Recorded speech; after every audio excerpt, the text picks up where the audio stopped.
Bien, pues en este tema de la recuperación del territorio hondureño, pues eh, la acusación que hay sobre el gobierno de Guardiola es que fue muy lento, ¿verdad? En cuanto a la gestión de la organización prácticamente de la zona que se había apoderado los ingleses y después fue recuperado por el gobierno.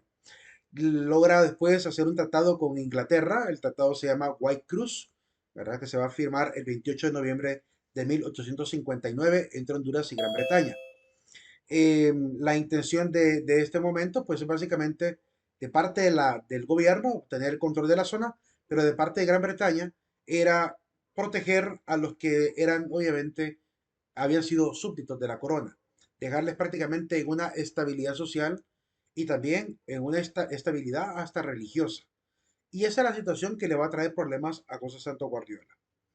Con gran lentitud dice la historia que Guardiola el 22 de abril de 1861 lanzó un decreto para reincorporar las islas de la bahía a la soberanía nacional.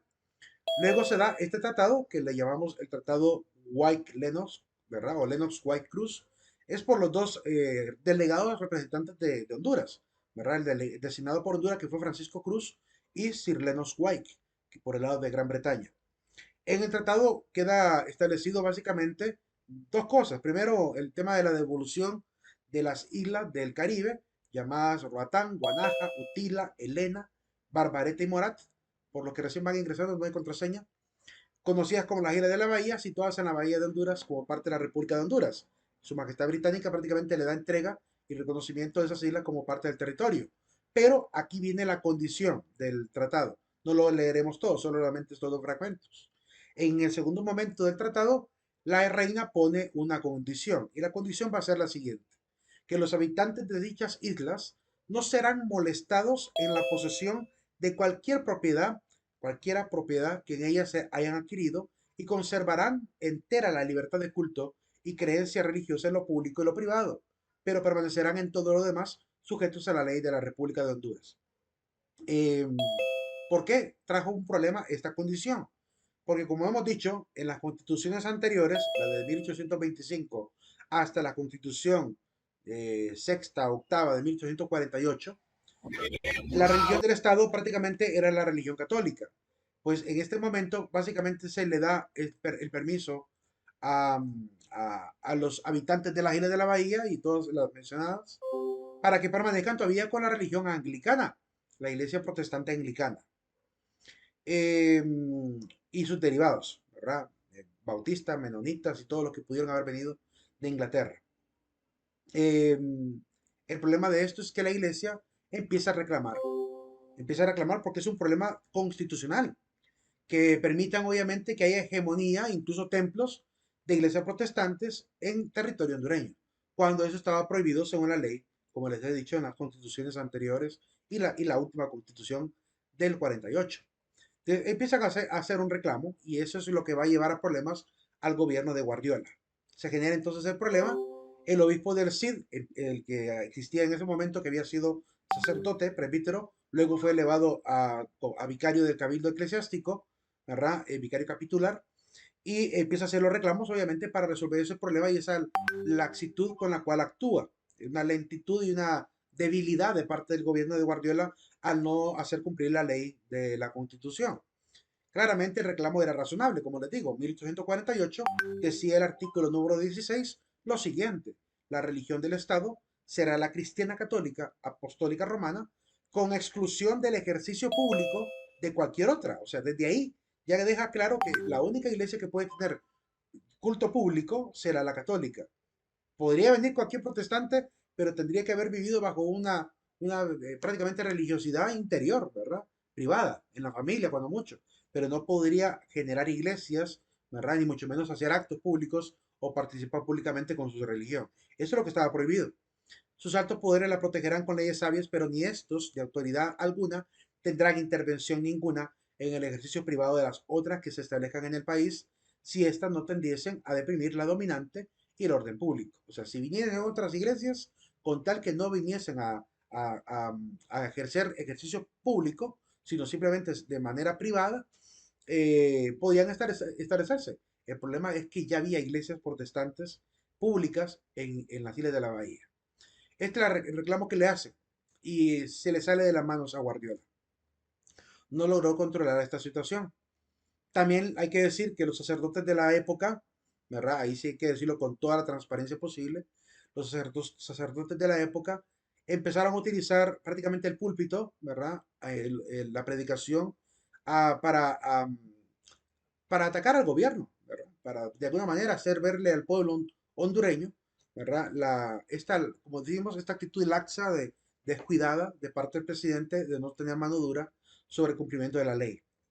Entonces, prácticamente, al final, el obispo Guardiola, en un arranque prácticamente diríamos, de cólera, termina expulsando de la iglesia, excomulga al presidente José Santo Guardiola.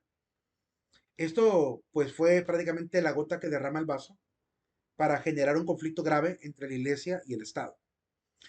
Para Guardiola, que era católico, se dice que era un católico de esos tradicionales, ¿verdad? En Comayagua, pues se siente realmente lastimado por la misma iglesia. Entonces le escribe una carta por esa decisión tan drástica de parte del obispo en el año 1861.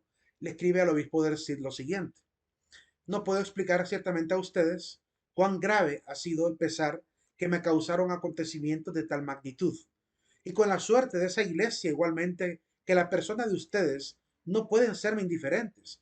Le está diciendo, no me deje así, ¿verdad? ¿Cómo que me excomulga? ¿Verdad? Y entonces, al ver que el obispo no quiere deshacer la excomunión, pues se le ocurre la idea de apelar al Papa. Entonces va a venir el cabildo eclesiástico, al ver el arranque del obispo del Cid, también vieron en este arranque un peligro para la estabilidad del país y las relaciones con la iglesia. Así que al final destituyen a este obispo, el resto de los representantes de la iglesia lo destituyen. Esto llega a oídos del Papa junto con el emisario que mandó Guardiola, que en aquel momento eligió como delegado plenipotenciario a don Carlos Gutiérrez para que fuera con el Papa Pío IX para platicar acerca del asunto. El Papa le recibe, ¿verdad? Y le hace retornar a través de su delegado, primero las disculpas por el caso, ¿verdad? Y además de alguna manera, de deshacer aquella condena, ¿verdad? Le permite volver a la iglesia y además le avisa que va a nombrar un nuevo obispo, ¿verdad? Para la diócesis de Comayagua, que va a ser Fray Juan Félix de Jesús Cepeda. Así que se revoca la excomunión del presidente, ¿verdad? Y se le envía esta carta agradeciéndole el interés de restaurar las relaciones con la iglesia. Pero, pero, ya era demasiado tarde. Para aquel momento ya la semillita de la discordia había sido sembrada por esa predicación de algunos sacerdotes, diríamos, demasiado fanáticos de aquel momento, porque había sacerdotes más exactos, claramente, pero como siempre ha habido uno que otro sacerdote que se pierde por el tema político, ¿verdad? Y termina generando graves circunstancias. Pues en aquel momento fue gravísima la circunstancia, porque como sembraron tanto repudio al gobierno de Guardiola, más de algún sector de entre los católicos, que eran los predominantes de aquel momento, pues hubo a más de alguno de esos tipos de caudillos, ¿verdad? Al estilo de Carías, al estilo de un Pablo Escobar, ¿verdad? Desquiciado por el tema de la política, vieron en un arranque prácticamente también de cólera, deciden hacer un complot para matar al presidente. Y es así, ¿verdad? Como intentan cometer este gran crimen y lo van a lograr hacer. Ya vamos a platicar de ello. Quiero mostrarles un poquito la evolución de la Constitución de la República en el artículo que tiene que ver con la religión, para que vean cómo ha cambiado desde 1825 hasta el 48. Y también ver cómo está actualmente en el 82. El artículo 5 del 1825 decía, el Estado de Honduras profesa y profesará siempre inviolablemente la religión cristiana apostólica romana sin permitir mezcla de otra alguna. El artículo 6 decía, el Estado la protegerá con leyes sabias y justas, y no consentirá que se hagan alteraciones en la disciplina eclesiástica, eso para evitar la intromisión en cosas religiosas, sin consultar la silla apostólica. Es decir, tienen que pedir el permiso al Papa si quieren llegar a negociar algo.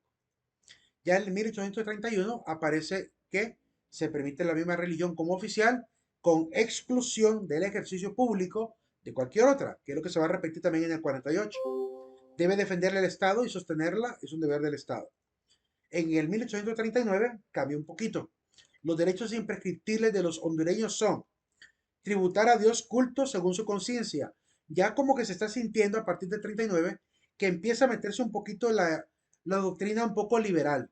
De decir, si bien es cierto, vamos a seguir reconociendo que la iglesia es la principal del Estado, pero según cada uno, según su conciencia.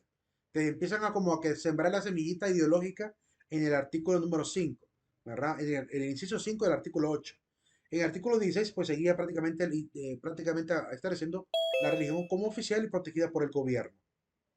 En el 48, que es la constitución previa a Santo Guardiola, seguía el tema del oficialismo, el tema de que las autoridades de la iglesia no pueden intervenir, ni tampoco ninguna autoridad extranjera, ni tampoco de otras iglesias intervenir en el ejercicio privado de la que se puedan establecer incluso después, ¿verdad? Sino que se les da oportunidad de estar, pero sin deprimir la iglesia dominante o el orden público.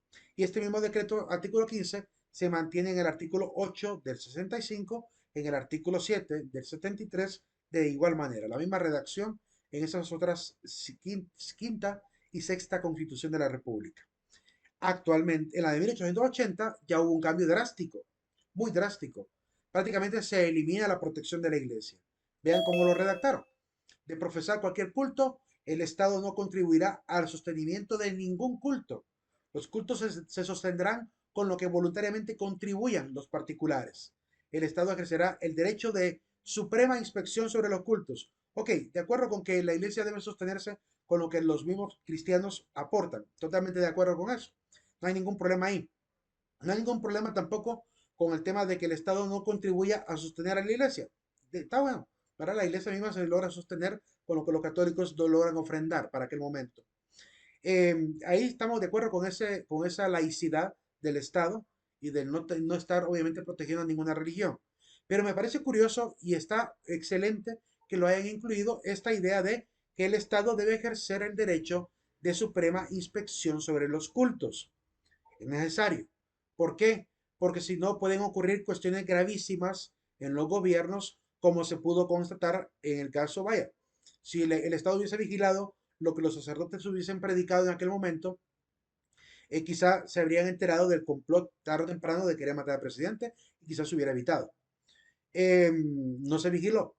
Tampoco en Estados Unidos se vigilaba demasiado. Tuvieron que aprender la vigilancia de los cultos en Estados Unidos hasta la época de los 70, cuando surgió una secta religiosa allá llamada los Davidianos, con un chico llamado David Koresh, un señor, un joven llamado David Koresh, que mantuvo una comuna de supuestos cristianos, seguidores de él. Él se consideró prácticamente la encarnación de Jesucristo. La gente le creía y los que no le creían estaban obligados a creer. Le lavaban desde chiquitos el cerebro a la gente para que creyera esta patraña.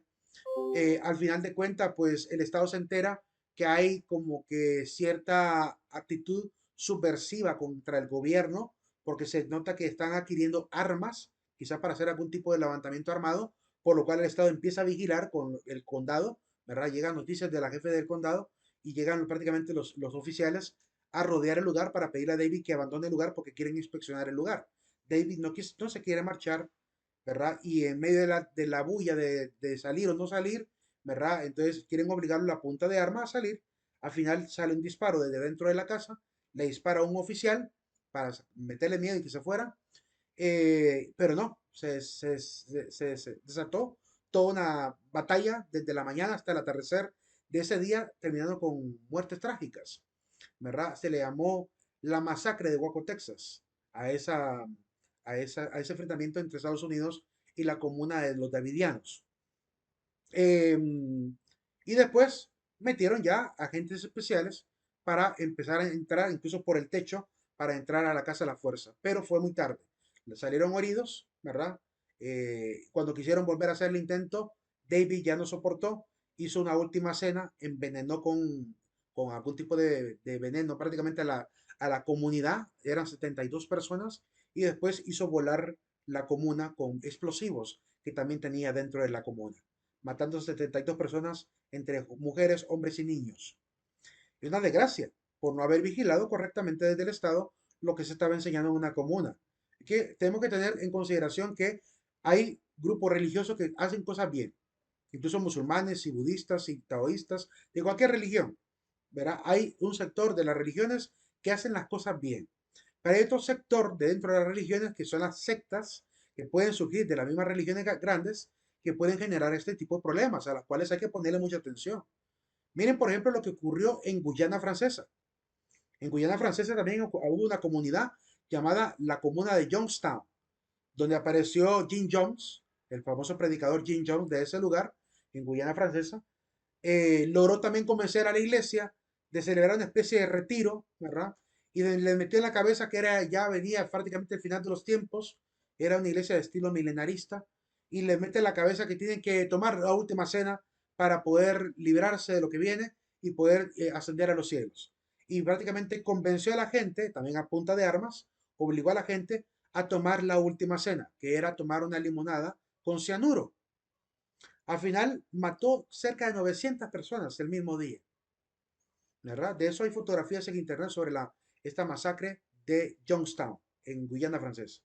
Entonces, el Estado, yo siento que la Constitución de 1880, de esta Constitución liberal, es muy sensata, porque realmente es importante tener este ejercicio de vigilancia, no para impedir que pueda ejercerse, sino para vigilar en el caso que sean contraproducentes a los valores públicos, ahí sí entonces hay que perseguir a este grupo y hay que evitar que se siga formando. Como pasó en el gobierno, creo que de Ricardo Maduro, si no me equivoco, que quiso entrar aquí a Honduras una secta llamada Creciendo en Gracia. Y el gobierno de Ricardo Maduro le prohibió la entrada a Honduras. Estuvieron un tiempito en Tegucigalpa y se les cerró por completo la iglesia. Le dijeron fuera, ¿verdad? Fuera del Estado. ¿Por qué? Porque se dieron cuenta que parte de la doctrina de la iglesia esta, que era del predicador José Luis de Jesús Miranda, parte de la predicación era tatuar a la gente de su iglesia con el 666. Andaban tatuando a jóvenes, niños incluso. Les ponían el tatuaje en las manos, en el hombro e incluso en la cabeza. Se tatuaban la JL de José Luis, ¿verdad? Con una corona, como que fuera el rey prácticamente, porque él se creía Jesucristo hombre, encarnado. eh, y por tanto él prometía una transfiguración, una locura total la iglesia, pues actualmente sigue todavía en pie la iglesia, aunque el Señor murió de cirrosis, dicen, ¿verdad? La quedó la esposa, que también es un poco cucú, ¿verdad? O le gusta el billete, ¿verdad? Lo cierto es que siguen sosteniendo la iglesia y ahora la señora se cree que ella es la encarnación de Melquisedec. Dice que ella es Melquisedec, incluso ha llegado a la blasfemia de decir que ella es el Espíritu Santo y que su esposo fue Dios Padre. A ese nivel de blasfemia han llegado. Ahí están los videos en YouTube para que vean la locura de enseñanzas de estas iglesias. Aunque tengan cuidado porque como es evidente, logran lavar cerebros. Porque hay mucha gente que les ha creído y sostiene la iglesia en 70 países de Latinoamérica, ¿verdad? Porque realmente la gente les cree, ¿verdad? Desde niños les meten eso en la cabeza, ¿verdad? Y entonces van lavando cerebros. Entonces, por eso hay que tener cuidado con estas circunstancias. Me parece prudente lo que hicieron en este momento, en los años 80 realmente, por todo lo que se ha dado posteriormente por la falta de vigilancia de los estados. En la del 94 dice, se garantiza el libre ejercicio de todas las religiones sin más límite que el trazado por la moral y el orden público. Se parece bastante a como quedó en el 82. En el 24, la iglesia queda separada del Estado, el cual no podrá dar subvenciones. Es decir, el Estado no tiene por qué darle dinero a la iglesia.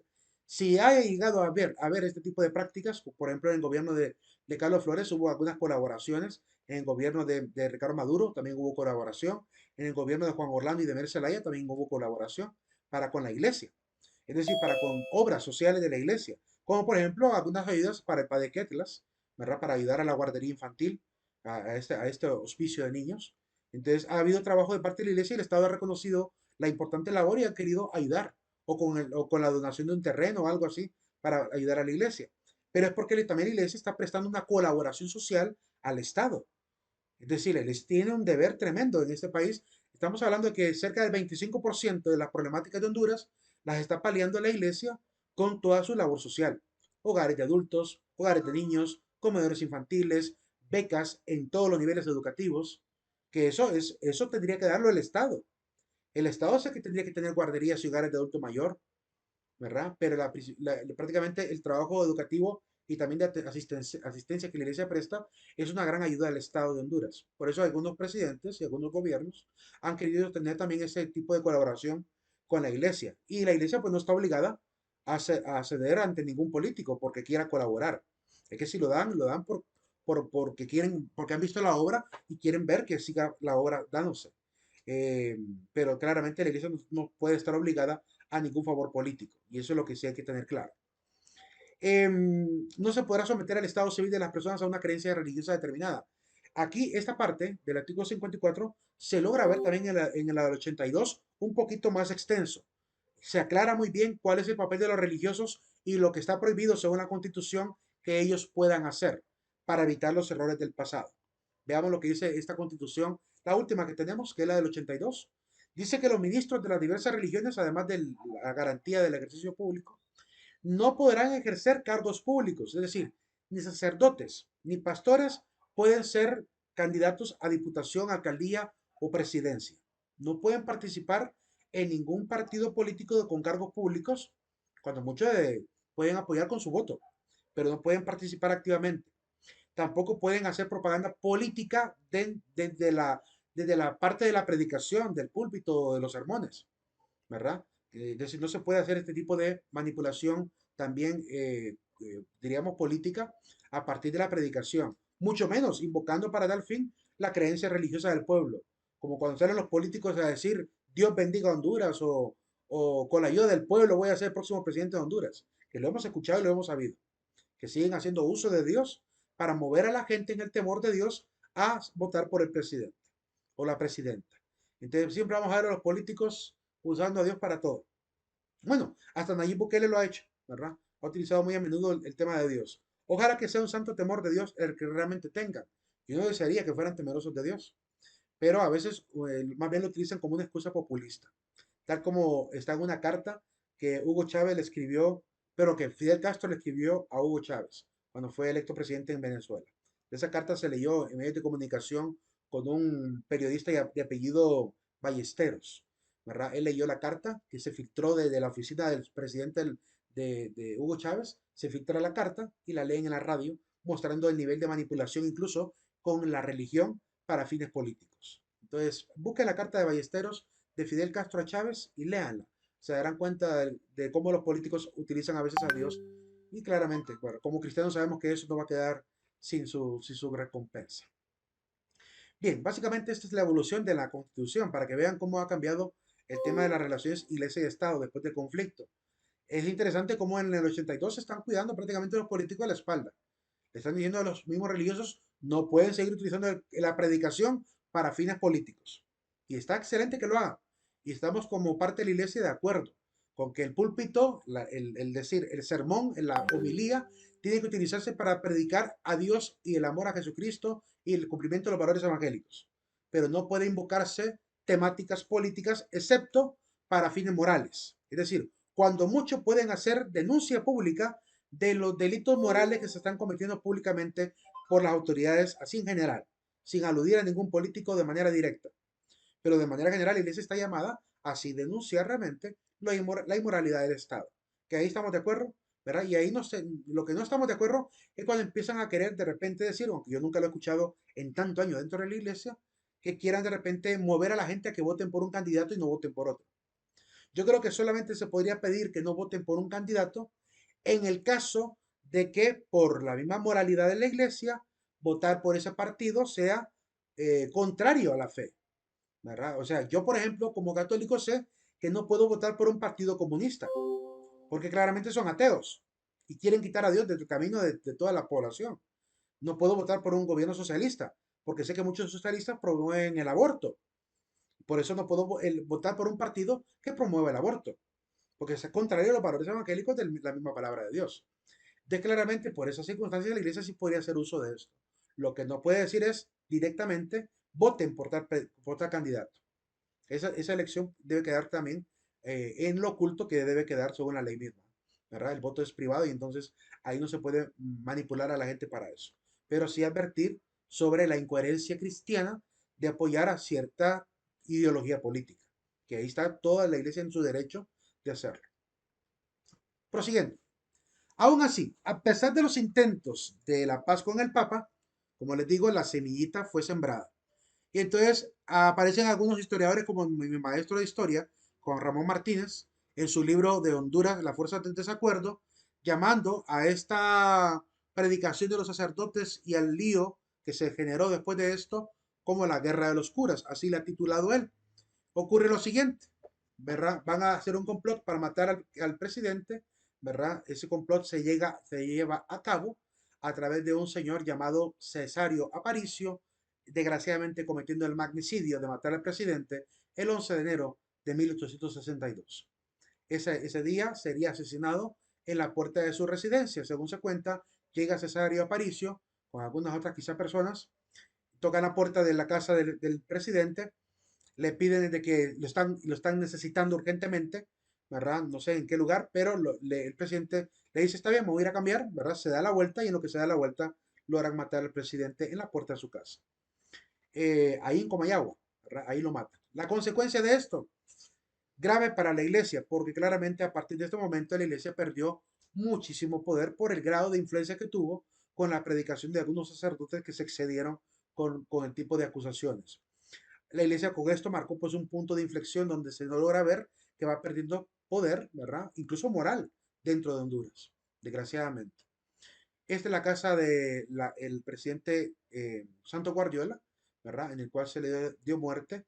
Después fue un cuartel de la FUSEP, ¿verdad? Después pasó a ser cuartel policía, ¿verdad? Hoy en día se ha convertido en un museo, ¿verdad? Con la restauración que hicieron durante el gobierno de Pepe Lobo y también de Juan Orlando Hernández, ¿verdad? Ahí, frente a esta plaza, creo que hay una pequeña, pusieron un busto del presidente, no puse la foto, pero hay un busto del presidente Santo Guardiola por ahí.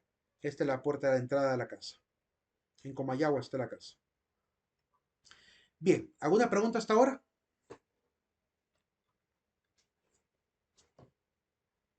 ¿Hay alguna pregunta o consulta sobre lo que hemos hablado? Nulit ninguna.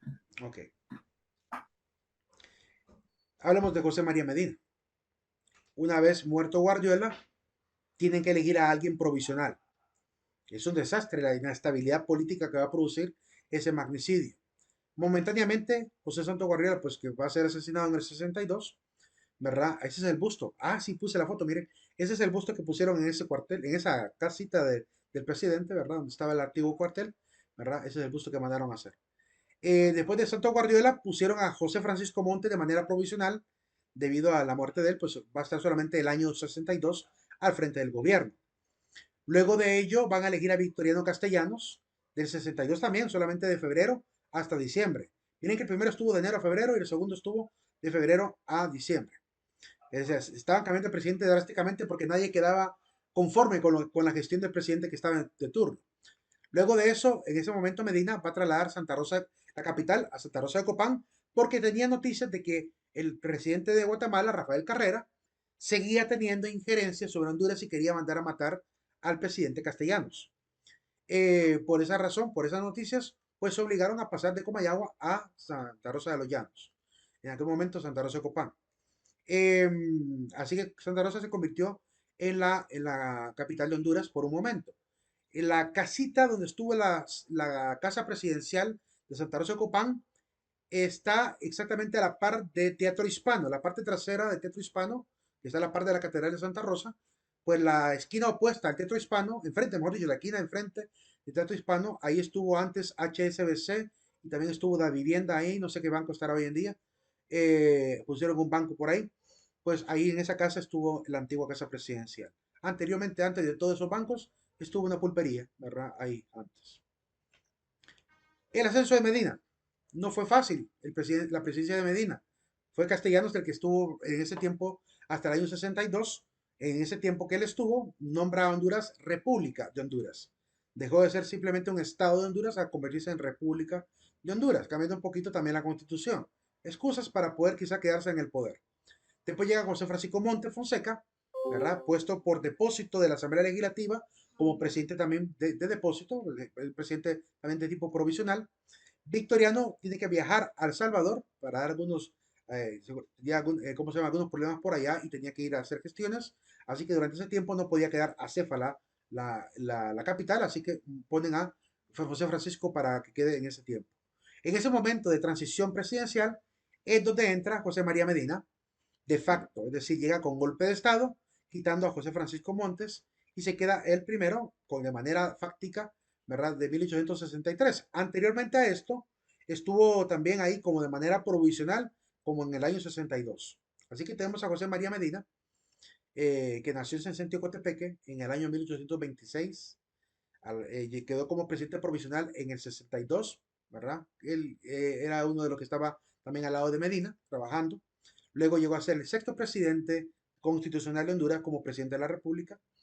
Jugó con la constitución para poder hacerse reelegir, ¿verdad? Y claramente tenía soldados a su lado para poder hacerse a estos fines.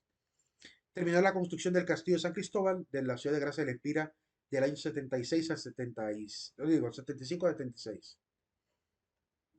En cuanto a los periodos presidenciales, pues básicamente fueron casi cuatro, ¿verdad? Provisionalmente en el 62, luego de facto en el 63, luego como presidente constitucional del 64 hasta el 65, luego otra vez de manera provisional en 1876, hasta que terminó como diputado por Copán. Y ahora básicamente son los cuatro grandes periodos en los que se puede ver la gestión de Medina. En cuanto al concordato de la Santa Sede, que se logra celebrar, quiere tener la paz con la iglesia de Medina. Eso es algo que tenemos que valorar. eh, Intenta, por el tema de la famosa guerra con los curas, pues empieza un problema de persecución también a la iglesia. Así que él quiere paz durante su gobierno y por eso firma con el papado un concordato, un acuerdo para poder lograr la paz y la armonía durante ese tiempo. Se firmó en el año 66, ¿verdad? Se concluye entre Honduras y el Vaticano este concordato que contiene una cierta cantidad de artículos.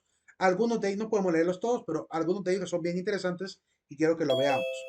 Al final termina pues, prácticamente institucionalizándose nuevamente la relación iglesia-estado. No tan unida como antes, pero por lo menos hay reconocimiento mutuo de lo que tendríamos que entender en la iglesia como personería jurídica de la iglesia.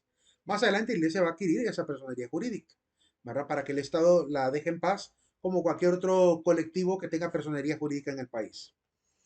El primer numeral de ese concordato decía que hay que legitimar a la Iglesia Católica como religión del Estado. Miren que la Iglesia sigue procurando mantener siempre la conservación de los derechos que antes tenía, porque desde la época colonial, bueno, desde antes de la época colonial, la Iglesia siempre ha tenido ese privilegio con todos los gobiernos del mundo. Y claramente todos los derechos y prerrogativas que deben gozar según la ley de Dios y las disposiciones de los sagrados cánones. Cuando dice sagrados cánones se refiere al derecho canónico de la Iglesia, que para este momento todavía estaba ensamblándose prácticamente todo el derecho canónico de la Iglesia. Se faculta a la Iglesia para el control de la cultura, la moral y las buenas costumbres, la enseñanza de las universidades, colegios, escuelas y demás establecimientos de instrucción, y la potestad de establecer cátedras de teología, derecho canónico y todos los ramos de la enseñanza eclesiástica. Es decir, recuperar todo lo que tenía, todo el derecho educativo. Eh, este derecho va a mantenerse hasta el año 1880, porque a partir de la Constitución de 1880, que llega la gran reforma liberal, le empiezan a quitar todas esas potestades a la iglesia y empiezan a nacionalizar los bienes de la iglesia. El tercer acuerdo fue reafirmar la vinculación de la iglesia hondureña con Roma. Debe haber libre comunicación entre los obispos, el clero y el pueblo con la Santa Sede. Es decir, no se debe andar ahí con sospecha ni vigilancia de la iglesia, sino que darle libertad, como hacen cualquier otro ciudadano de la tierra, ¿verdad? Además, garantizar la independencia económica mediante el cobro del diezmo entre los católicos. La iglesia también tenía derecho a cobrar este diezmo, así como hacen las iglesias evangélicas. Pero también se va a ir acabando poquito a poquito, porque a pesar de que Medina firma este concordato, poco a poco empieza a quitarle derechos de diezmos de la iglesia sobre algunas cuestiones como el cobro del añil o cosas por el estilo. Eh, Al final, pues va a ir quitando poquito a poquito los diferentes diezmos que la iglesia tenía. La iglesia, a pesar de estos cambios, a pesar que no respetó el concordato, poco a poco fue aceptando lo que el gobierno iba a intentar hacer de una vez por todas. Es decir, ya no quería volver al mismo problema. Claramente la iglesia no quería volver a verse bajo esta circunstancia de estar acusada por la muerte de Guardiola y que volviera a ocurrir una desgracia igual. Claramente hay un sector de la iglesia que nunca estuvo de acuerdo con eso, ¿verdad? Y por tanto no van a permitir que vuelva a ocurrir. Y por eso en vez de alzarse contra el gobierno, van a terminar aceptando ciertas decisiones de Medina. Sin embargo, como les digo, pues Medina, a pesar de todo el concordato, empezó a quitar diezmos. En el año 1867 decretó la suspensión del remate de diezmos, con lo cual volvía a lesionar el concordato. A pesar de eso, como les digo, la iglesia aceptó la decisión. Luego, en el 69, declara libre del pago del diezmo al producto del añil, que era un buen rubro para aquel momento. Otra vez la iglesia, pues no le queda de otra que aceptar la situación. Ante todas estas decisiones, por la iglesia prácticamente se mantuvo con prudencia para volver a evitar una desgracia como la que ocurrió anteriormente. En la iglesia saben que como está conformada por los mismos ciudadanos hondureños, ¿verdad? La iglesia, los mismos ciudadanos del mundo, pues claramente la iglesia también va a ir creciendo conforme pasan capítulos oscuros como estos, ¿verdad? Y no quiere volver al pasado. Ya hemos aprendido mucho del pasado como para volver a cometer los mismos errores, ¿verdad? Entonces la iglesia ha ido cambiando conforme pasa cada época.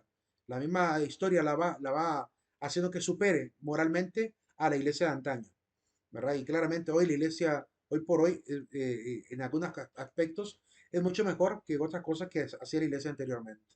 Y algunas otras cosas también claramente se han ido perdiendo ciertos valores en la iglesia. Hay que reconocer también que han habido escándalos dolorosos para la iglesia y que no deberían de seguirse repitiendo. El gobierno de Medina final deseaba suprimir los diezmos sin afectar la relación con la iglesia. O sea, quería mantener la paz, como católico que era también, ¿verdad? Pero claramente ya estaba hecha la jugada, ¿verdad? De lo que intentaba hacer. Esta es la casa que antes era casa colonial, después casa de la época federal del Fuerte San Cristóbal, ¿verdad? Ya la habíamos visto en la época Juan Lindo. Quiero que vean la estructura aérea de este edificio. Parece muy similar a las estrellitas masónicas que se ponían como brochecitos los masones de estos continentes, que aparece ahí con la mano, dándose la mano, ¿verdad? Además de la palabra unión y la letra G, simbolizando la palabra Gadu, o gran arquitecto del universo. Es claro que hay una gran similitud arquitectónica, aunque quizá quisieron corregir una de las puntas, había quedado mal hecha quizá, ¿verdad? Y la intentaron corregir con la otra que está más grande que la que está hacia el lado derecho. Quizá un mal cálculo, ¿verdad? De los albañiles y por eso lo corrigieron. Pero era evidente que querían hacer un edificio con una muralla de 6 puntas, parecida a la estrella masónica. Muy probablemente en el gobierno bueno, en todos los gobiernos de estos países siempre han habido masones, ¿verdad? Participando públicamente. Porque para ser masón no se requiere más que ser profesional y ser quizá influyente en la política y en la vida pública, ¿verdad? Son doctores, son abogados, los que comúnmente están en la masonería. Así que no es extraño que más de alguno haya sido político también. Quiero que vean un poquito el escudo federal, cómo pasó también la transformación del escudo de nuestro país. Desde 1824 en adelante, 25 en adelante, empieza a transformarse el escudo. Primero el escudo federal, con el cual se quedó Nicaragua con el mismo escudo. También El Salvador se quedó con el mismo escudo, nada más que puso a banderitas y el olivo, ¿verdad? En el caso de Nicaragua lo cambió por completo, ¿verdad? Y el caso de Guatemala, pues que también siguió su propio escudo de armas, que es el actual escudo que vemos hoy en día. En el caso de Honduras, pues es una imitación, diríamos, del óvalo, ¿verdad? Del óvalo de esta figura, que intenta emular prácticamente el mismo estilo, ¿verdad? Con los cuernos de la abundancia, el aljaba, aunque no siempre estuvieron estos símbolos alrededor del óvalo en los diferentes diseños. Por eso quiero que veamos una pequeña colección de escudos que aparecen en el libro de Ángela Zúñiga, estos escudos que aparecen ahí, de 1825. Se logra ver que no tiene aljaba, no tiene ladrillos, el color del cielo sigue siendo blanco, ¿verdad? En vez de la leyenda de la independencia aparece una estrella, aparece una sola mina, no hay arbolitos, ¿verdad? El sol aparece ahí. En otro escudo también un poquito más tardío del mismo año, del 1825, ya para octubre, aparece también el 31 de octubre un escudo similar, cambiando un poquito las torres por estrellas, ¿verdad? Aparece una segunda mina, el gorro frigio en vez del sol, tratando de recuperar aquel gorrito que aparecía en el escudo federal. En una moneda de 1862 aparece también ya con la aljaba, en otra monedita y el triángulo celeste. Luego en 1881 otra moneda también conmemorativa, aparece también de un valor de un peso, ¿verdad? Aparece también con este escudo federal, con la República de Honduras, la aljaba, y le aparecen los triángulos ya con ladrillos. Además, hay otro escudo que también quiero mostrarles también un cambio que hubo en ese escudo, que aparece en este edificio. Este es el puente que comunica con Mayagüela con Tegucigalpa. Ese edificio que está ahí antes funcionó como la antigua delegación de México, la delegación de México que estuvo ahí, ¿verdad? Luego se convertiría en un hotel, el Hotel Piccadilly.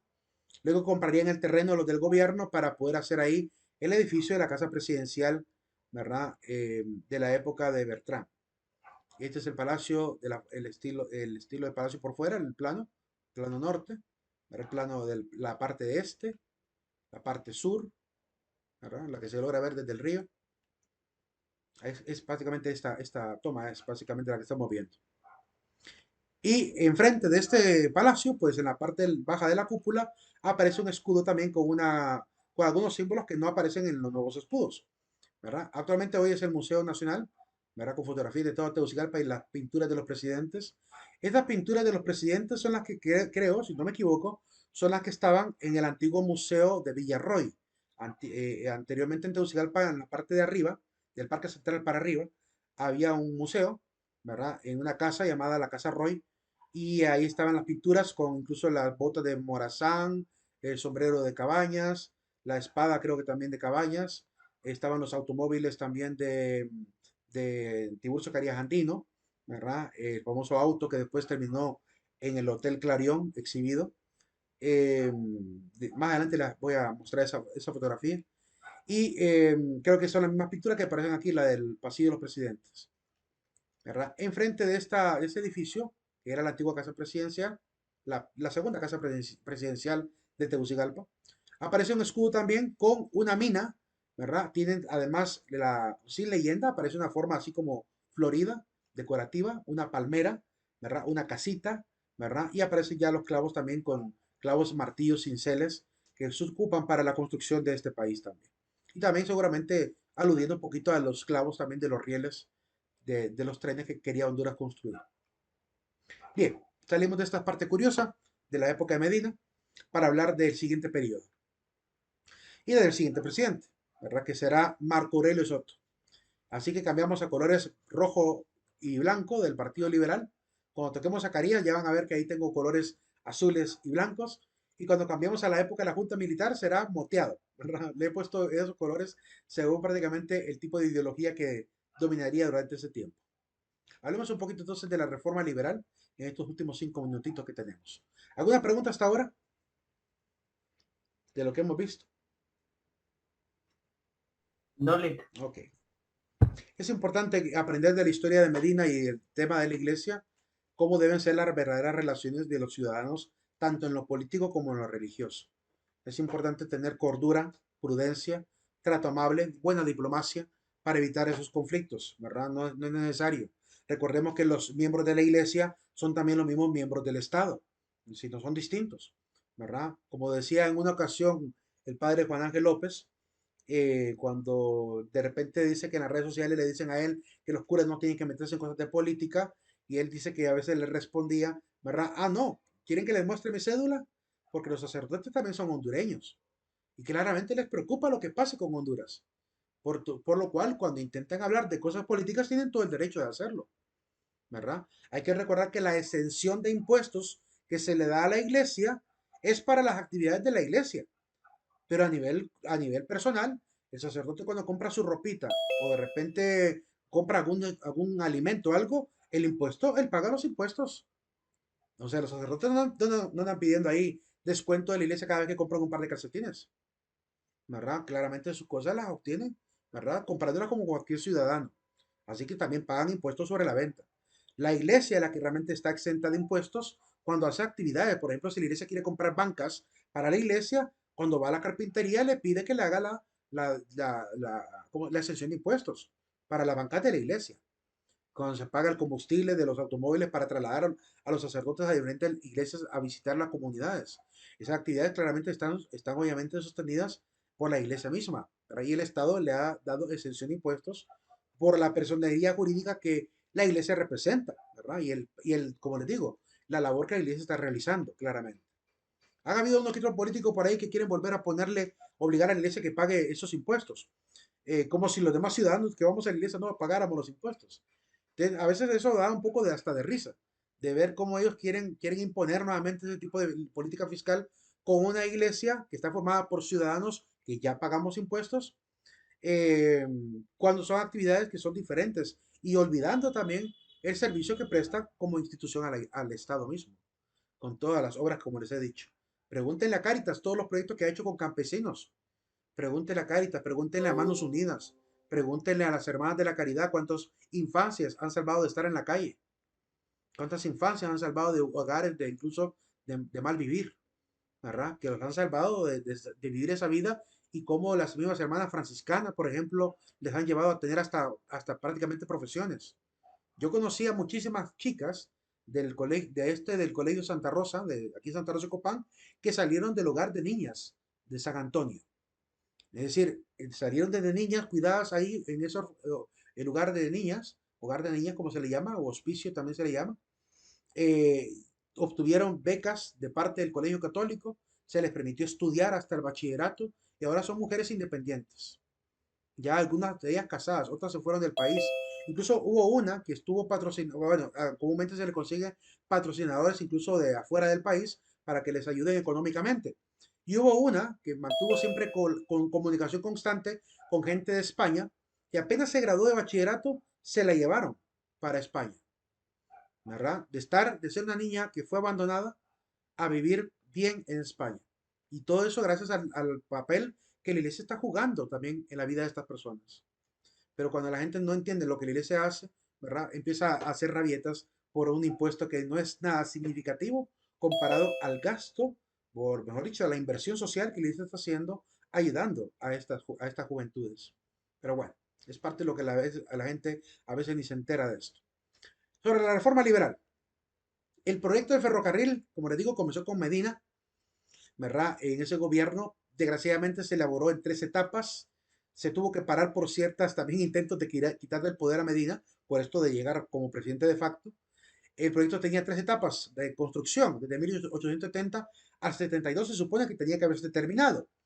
La primera etapa prácticamente fueron los rieles de 50 kilómetros de Puerto Cortés hasta Villanueva.